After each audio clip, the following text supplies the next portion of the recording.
అందరికీ వందనములు. బైబిల్ విషయంలో ఉన్నట్లుగా అనేటటువంటి ఈ ఛానల్లో వాక్యంను వినిచినటువంటి సహోదరులందరికీ నా వందనములు. ఇందులోని వాక్యములు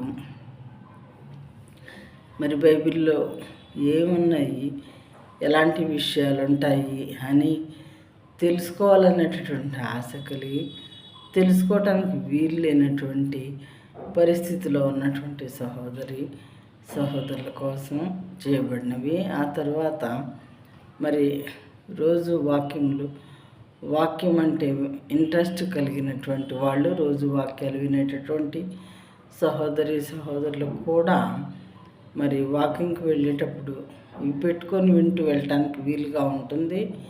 తర్వాత లేడీస్ అయితే వంట చేసుకుంటూ, అంట్లు కడుక్కుంటూ, ఇంట్లో పనులన్నీ చేసుకుంటూ సెల్ ఫోన్ ఆన్ చేసి ప్రక్కన పెట్టుకొని మరి వాక్యాలు వినటానికి వీలుగా ఉంటుంది అనే ఉద్దేశంతో చేయబడినవి. ప్రియమైన వారలారా, వాక్యమే దేవుడై ఉండెను అని బైబిల్ గ్రంథంలో ఉన్నది కాబట్టి మరి ఈ వాక్యాలను మనం బై హార్ట్ నేర్చుకోవటానికి కూడా వీలు ఉంటుంది. కాబట్టి మన పని చేసుకుంటూ కూడా విని 2-3 సార్లు అవి మన హృదయాల్లో దాచుకోవచ్చు. కాబట్టి ఈ రకంగా దేవుని వాక్యాన్ని మీ హృదయాల్లో ఉంచుకొని దీవెనలో పొందవలసినగా దేవుని నామంలో మనవి చేయుచున్నాను. అందరికీ వందనములు.